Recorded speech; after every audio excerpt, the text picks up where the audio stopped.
శాసనసభలో మాట్లాడే అవకాశం ఇచ్చినందుకు ముందుగా మీకు ధన్యవాదాలు తెలియజేసుకుంటూ జగన్మోహన్ రెడ్డి గారికి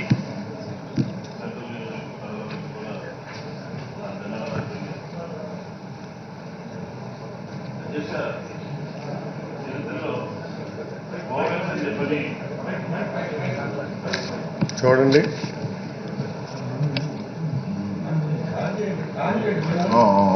మనకు సంబంధించి మనం అందరం కూడా తెలుసుకున్నాం అధ్యక్ష. ఈ గోబెల్స్కి వారసులు ఎవరైనా ఉన్నారంటే చంద్రబాబు నాయుడు గారి నాయకత్వంలో ఉన్నటువంటి టీము 14-19 మధ్యలో పనిచేసినటువంటి వాళ్ళు ఈరోజు ఈ 3 రోజులుగా శాసనసభలో మాట్లాడుతున్నటువంటి వాళ్ళు అధ్యక్ష.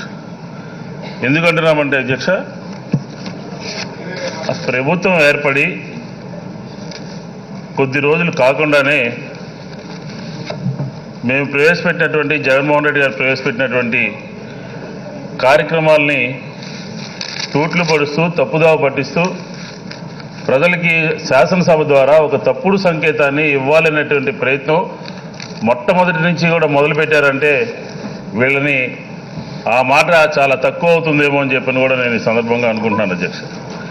ఇందాక బుచ్చి చౌదరి గారు మాట్లాడుతూ రుణమాఫీ మీద ఒక చర్చ జరిగింది అధ్యక్ష. మా సంబంధించినటువంటి శాసనసభ్యులు కూడా మాట్లాడారు.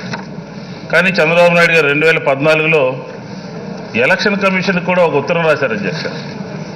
మాకు చాలా అనుభవం ఉంది, రాష్ట్ర ఆర్థిక పరిస్థితి మాకు తెలుసు, దానికి అనుగుణంగా రుణమాఫీ మేము చేయటం జరుగుతుందని చెప్పి ఎలక్షన్ కమిషన్ కూడా ఒక ఉత్తరం రాసి మొన్న ప్రభుత్వం పోయిన తర్వాత ఒక ప్రెస్ కాన్ఫరెన్స్ పెట్టి 4-5 విడతల రుణమాఫీని రాష్ట్ర ప్రభుత్వం చేయాలి అని చెప్పి డిమాండ్ చేశారు అధ్యక్ష. ఏంటి అధ్యక్ష, ఆ రోజు మా నాయకుడు ఆ మాటకి కట్టుబడి మేము కూడా రుణమాఫీ చేస్తాము అని అంటే అసలు 5 సంవత్సరాలు వీళ్ళ పరిపాలన ఉండేది కాదు అధ్యక్ష. ఆ విషయాన్ని గమనించకుండా తిరిగి వాళ్ళు ఇచ్చినటువంటి హామీని ఆ హామీ ద్వారా ఎన్నికల్లో గెలిచి చేయలేనటువంటి దాన్ని మళ్ళీ ఈ ప్రభుత్వం చేయాలి అని చెప్పని కోరడం అనేది ఎంతవరకు సమంజసం మనం మాట్లాడుకోవాల్సినటువంటి అవసరం ఖచ్చితంగా ఉన్నది అధ్యక్ష. నేను ఒకటే చెప్తున్నాను అధ్యక్ష, జగన్మోహన్ రెడ్డి గారు రాష్ట్ర ముఖ్యమంత్రి అయిన తర్వాత ఈ రాష్ట్రంలో ఉన్నటువంటి వాళ్ళకి తిండి, బట్ట, విద్య, వైద్యం, ఇల్లు, రైతన్నలని ఏ విధంగా మనం ఆదుకోవాలి, మహిళల్ని ఏ విధంగా ఆదుకోవాలి అని చెప్పని తొలి సంతకం ద్వారా తన తొలి క్యాబినెట్ ద్వారా పరిపాలనని ప్రజలకి అర్థమయ్యే విధంగా ఒక సందేశాన్ని పంపించడం జరిగింది అధ్యక్ష. అదే చంద్రబాబు నాయుడు గారు ముఖ్యమంత్రి అయిన తర్వాత తన కలెక్టర్ల కాన్ఫరెన్స్లో ఒకటే మాట చెప్పారు అధ్యక్ష, మాకు సంబంధించినటువంటి కార్యకర్తలందరూ కూడా 10 సంవత్సరాల నుంచి అధికారంలో లేరు, మీరందరూ కూడా మా వాళ్ళు ఎలా చెప్తే అలా చేయండి అని చెప్పడం బట్టి ఈ రాష్ట్రం ఆంధ్రప్రదేశ్ అవినీతి రాష్ట్రంగా తయారైపోయిందని చెప్పి ఈ సందర్భంగా మనం మాట్లాడుకోవాల్సిన అవసరం ఉంది అధ్యక్ష.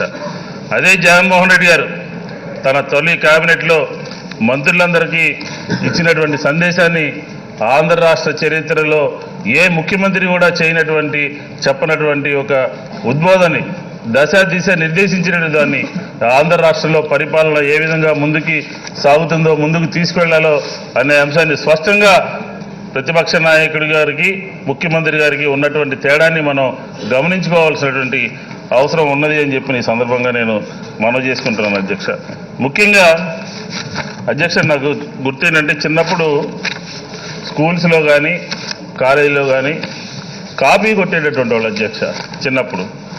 కానీ 40 సంవత్సరాలు ఇండస్ట్రీ అని చెప్పని 40 సంవత్సరాల అనుభవం అని చెప్పని మరి జగన్మోహన్ రెడ్డి గారి మాటల్ని, జగన్మోహన్ రెడ్డి గారి ఎన్నికల మేనిఫెస్టోని కాపీ కొట్టినటువంటి వ్యక్తి ఎవరన్నా ఉన్నారంటే చంద్రబాబు నాయుడు గారు, వాళ్ళ ప్రభుత్వమే అని చెప్పిన సందర్భంగా మనం మాట్లాడుకోవాల్సిన అవసరం ఉంది అధ్యక్ష. ఎందుకంటున్నానంటే జగన్మోహన్ రెడ్డి గారు తన పాదయాత్ర ద్వారా ముందుకు వెళ్తూ ప్రజల నుంచి వచ్చినటువంటి సమస్యలను తెలుసుకుని నేను ఈ రాష్ట్రంలో 25,000 ఇళ్ళు కట్టిస్తాను, ఆ ఇళ్ళన్నీ కూడా ఉచితంగా మహిళల పేరు మీద ఇస్తాను అని చెప్తే 25 లక్షలు అధ్యక్ష చంద్రబాబు నాయుడు గారు కాకినాడ నుంచి మాట్లాడుతూ నేను కూడా ఉచితంగా ఇల్లు ఇస్తానని చెప్పాడు అధ్యక్ష. ఆయన మాట చెప్పిన దానికి 15 రోజుల ముందు విజయవాడ నగరంలో ఏం జరిగిందంటే అధ్యక్ష, 12,000 ఇళ్ళు స్థలం లేకపోయినా 4,000 ఇళ్లకు మాత్రమే ఇళ్ళకి కొబ్బరికాయ కొట్టి మధ్యలో ఉండి 12,000 మంది ప్రజల దగ్గర నుంచి డబ్బులు కట్టించుకుని వాళ్ళందరూ కూడా అప్పు చేసి బ్యాంకు లోన్లు పెట్టుకుని బంగారం తాకట్టు పెట్టుకుని విజయవాడ నగరంలో 12,000 మంది దగ్గర డబ్బులు డిపాజిట్ చేసుకుని ఎన్నికలు సమీపిస్తున్నటువంటి తరుణంలో జగన్మోహన్ రెడ్డి గారు చెప్పినటువంటి కార్యక్రమాన్ని కాపీ కొట్టి కాకినాడ నుంచి అధికారం కోసం నేను కూడా ఉచితంగా ఇల్లు ఇస్తానని చెప్పినటువంటి మాట యథార్థం అధ్యక్ష. అలాగే మహిళలకు సంబంధించి ఎస్సీ బీసీ మైనార్టీ వర్గాల వారికి సంబంధించి వయసుని తగ్గించి పెన్షన్లు ఇస్తామనంటే ఆయన ఆ కార్యక్రమాన్ని కూడా కాపీ కొట్టి అరకు నుంచి నేను కూడా చేస్తానని చెప్పినట్టు మాట మనం ఒకసారి పరిశీలించాల్సినటువంటి అవసరం ఉంది అధ్యక్ష. ఇదే కాదు, దీంతోపాటు పెన్షన్కి సంబంధించి ఇందాక బుచ్చి చౌదరి గారు మాట్లాడుతూ చెప్పారు అధ్యక్ష. నాకు బాగా గుర్తు, చంద్రబాబు నాయుడు గారి టైంలో 50 రూపాయలు ఉంటే దాన్ని పెంచమని చెప్పని కొన్ని సెంటర్లకు వెళ్ళి ధర్నా చేసినటువంటి పరిస్థితి ఉంది అధ్యక్ష. రాజశేఖర గారు వచ్చిన తర్వాత 200 రూపాయలు చేశారు. తర్వాత రాజశేఖర రెడ్డి గారు 4 గింతలు చేశారనే ఉద్దేశంతో ఆయన కూడా చేయాలనిపించుకోవడంతో 1000 రూపాయలు చేశారు అధ్యక్ష.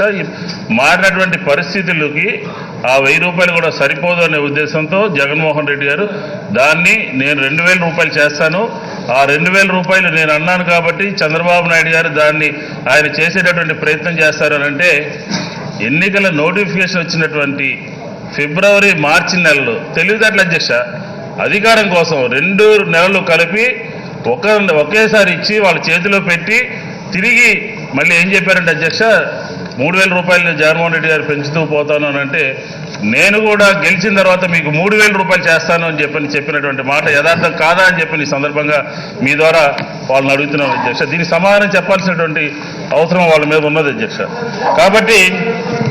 కాబట్టి అధ్యక్ష ఎంత మాయ అంటే, ప్రజల్ని మభ్యపెట్టి ప్రజల్ని తప్పుదోవ పట్టించి, ఈ సందర్భంలో మనం ఇంకో విషయం కూడా మాట్లాడగలం అధ్యక్ష. సర్వేల పేరు మీద ఒక పత్రిక యజమాని, ఒక సర్వే కంపెనీకి సంబంధించినటువంటి నాయకుడు, రాష్ట్ర ప్రభుత్వం కలిసి తెలంగాణ ప్రాంతంలో అక్కడ చేసినటువంటి కుట్రలు చాలక అక్కడ ప్రజలు ఇచ్చినటువంటి జవాబుని, ప్రజలు ఇచ్చినటువంటి తీర్పుని పక్కన పెట్టి మళ్ళీ ఆంధ్ర రాష్ట్రంలో కూడా కుట్రలు చేశారు అధ్యక్ష.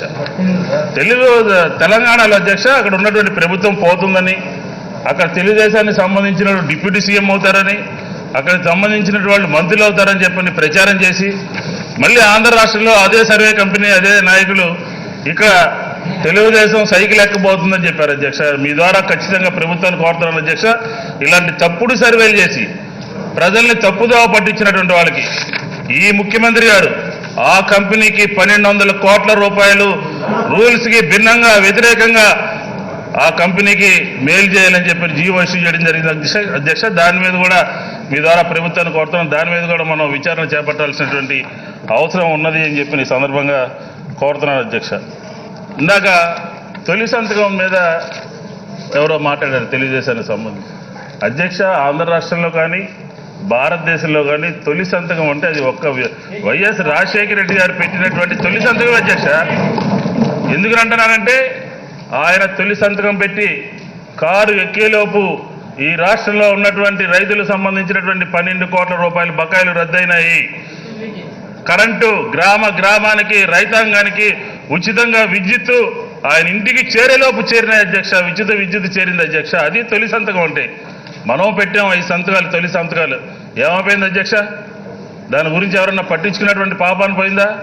రాజశేఖర రెడ్డి గారు చనిపోయిన ఈనాటికి కూడా ఆ తొలి సంతకం దాన్ని రద్దు చేసేటటువంటి, తొలగించేటటువంటి ధైర్యం కానీ సాహసం కానీ 2 రాష్ట్రాల్లో ఉన్నటువంటి ప్రభుత్వాలు కూడా ఇప్పటి వరకు కూడా చేయలేకపోయినాయంటే ఆ తొలి సంతకం మీద ఏం మాట్లాడారు అధ్యక్ష? బట్టలు ఆరేసుకోవడానికి కూడా పనిచేయన్నటువంటి వాళ్ళు ఈ రోజుకు వాళ్ళ ప్రభుత్వంలో కూడా దాన్ని మార్చాలని చెప్పేటటువంటి ప్రయత్నం కూడా చేయలేకపోయారంటే అది అధ్యక్ష తొలి సంతకం అంటే, రైతాంగం అంటే, ప్రజల పట్ల ఉండేటటువంటి గౌరవం కానీ మర్యాద కానీ అది అని చెప్పిన సందర్భంగా నేను మీ దృష్టి తీసుకొస్తున్నాను అధ్యక్ష. ఇంకో విషయం మీకు చెప్పాల్సినటువంటి అవసరం ఉంది. ముఖ్యమంత్రి గారి సహాయ నిధి. ఈ ముఖ్యమంత్రి గారు 5 సంవత్సరాల్లో రాజశేఖర రెడ్డి గారు ఏ విధంగా సీఎం రిలీఫ్ ఫండ్ ఇచ్చేవారంటే అధ్యక్ష, ఎవరు వచ్చినా ఆ పార్టీకి సంబంధించిన వాళ్ళు వచ్చినా వాళ్ళందరినీ పక్కన కూర్చోమని, వాళ్ళందరినీ కొంచెంసేపు ఉండమని చెప్పని, వేరే పార్టీలకు సంబంధించినటువంటి ఎమ్మెల్యేలు కానీ నాయకులు కానీ వస్తే ముందుగా అధికారులు పిలిచి వాళ్ళకు సంబంధించినటువంటి సీఎం రిలీఫ్ ఫండ్ని మొత్తం ఇమ్మని చెప్పి అందరికీ ఒక డైరెక్షన్ ఇచ్చేవాళ్ళు అధ్యక్ష. ఈ గత 5 సంవత్సరాల్లో తెలుగుదేశం లెటర్ హెడ్ మీద తప్ప తర్వాత మళ్ళీ కొన్ని కార్పొరేట్ హాస్పిటల్స్ డైరెక్ట్గా హాస్పిటల్ నుంచే లెటర్ పంపిస్తే ముఖ్యమంత్రి సహాయ నిధి పోయి దుర్వినియోగం అయిపోయింది అధ్యక్ష. కొన్ని హాస్పిటల్స్ మీద కూడా లేకపోతే అది పంచినటువంటి అధికారుల మీద కూడా విచారణ చేపట్టాల్సినటువంటి అవసరం రాష్ట్రంలో ముఖ్యమంత్రి సహాయ నిధి దుర్వినియోగం అయిపోయిందనే విషయాన్ని కూడా మీ దృష్టికి తీసుకొస్తున్నాను అధ్యక్ష. కాబట్టి ఈ రోజున రాజశేఖర రెడ్డి గారు జగన్మోహన్ రెడ్డి గారి పరిపాలన అంటే ఒక మానవీయ కోణంలో ప్రజలకు ఏ సమస్యలు ఉన్నాయి, మనం ఏం చేయాలి, అధికారులు ఉన్నప్పుడు ఏం చేయాలి అనే దాని మీద అయిపోయింది సార్. ఒక నిమిషం. ఓకే, హాస్పిటల్స్లో చీఫ్ మినిస్టర్ రిలీఫ్ ఫండ్ అన్నటువంటిది అది అందరికీ కామన్. అది అలాంటి మిస్యూజ్ అయినటువంటి సంఘటనలు ఏవైనా ఉంటే అది మీరు ఖచ్చితంగా మీరు సభాపతికి మీరు సమర్పిస్తే అది ఇక్కడి నుంచి డైరెక్ట్ ఆల్రెడీ మన ప్రభుత్వం వచ్చిన తర్వాత అధ్యక్ష 46 మందిని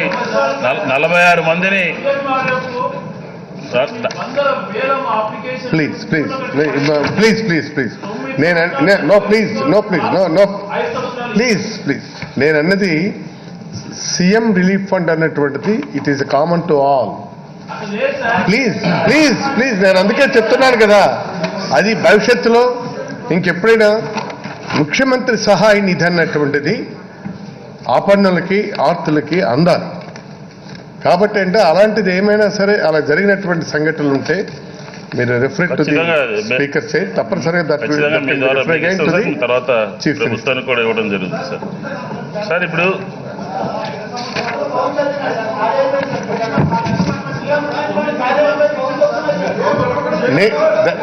దయచేసి మీరు you got my point please. Ramachandra Reddy garu, Srinivas, you got my point. మీరు అలాంటివి ఏమైనా ఉంటే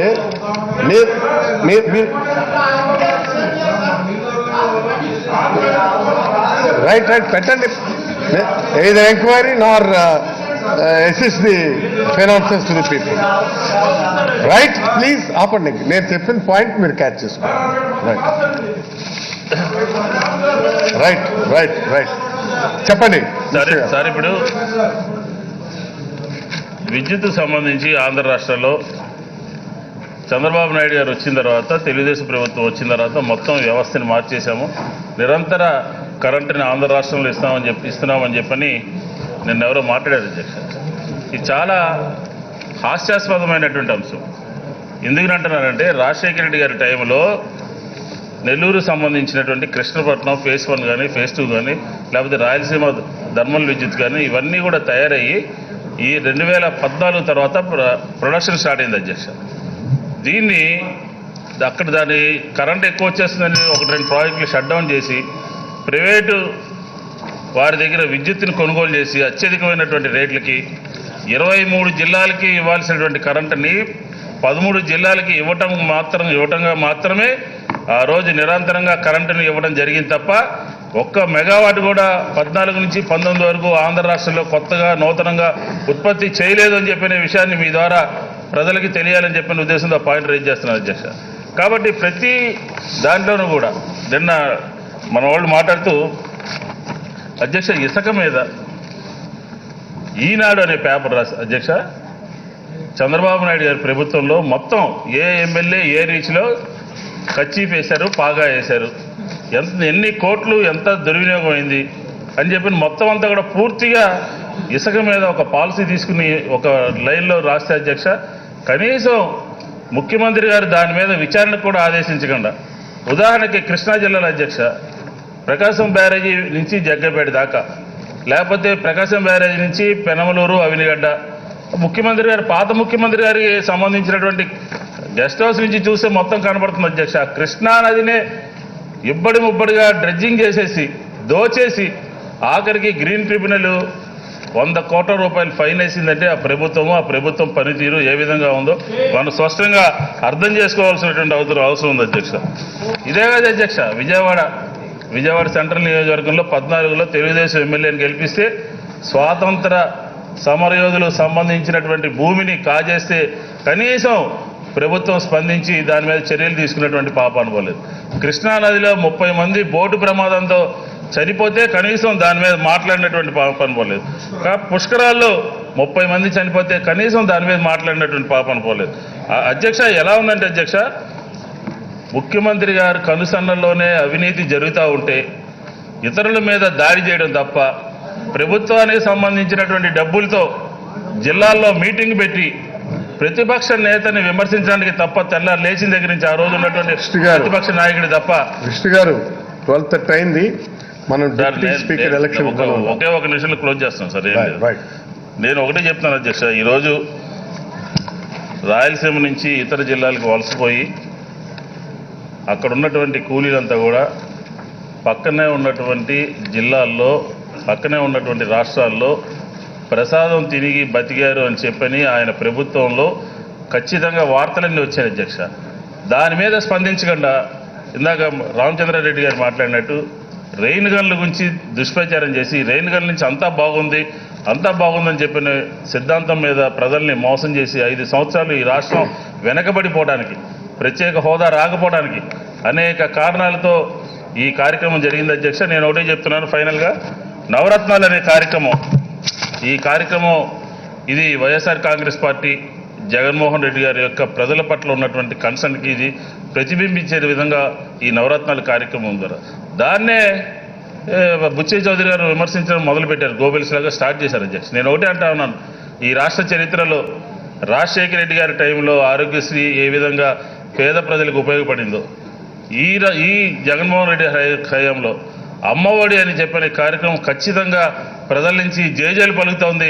దాన్ని కూడా విమర్శించి, దాన్ని కూడా ఏదో తప్పుపట్టేటటువంటి ప్రయత్నం చేసేటటువంటి తెలుగుదేశానికి రాబోయే రోజుల్లో ప్రజలే మరింతగా బుద్ధి చెప్పేటటువంటి అవకాశం ఉంటుంది. ఖచ్చితంగా గవర్నర్ గారు జగన్మోహన్ రెడ్డి గారు మా ప్రభుత్వం పట్ల మాట్లాడినటువంటి తీరు ఖచ్చితంగా మా పరిపాలన ఏ విధంగా ఈ సంవత్సర కాలం ఉండబోతోందో అనే విషయాన్ని స్పష్టంగా చెప్పారు. ఖచ్చితంగా అన్ని వర్గాల యొక్క శ్రేయస్సు, అన్ని వర్గాల యొక్క బాగోగుల్ని ఖచ్చితంగా వైఎస్ఆర్ కాంగ్రెస్ పార్టీ జగన్మోహన్ రెడ్డి గారి నాయకత్వంలో మేము చేయబోతున్నాం అని చెప్పిన ఏదైతే నరసింహరావు గారు చెప్పారో ఖచ్చితంగా ఆయనకు ధన్యవాదాలు తెలియజేసుకుంటూ నమస్కారం సార్. రైట్.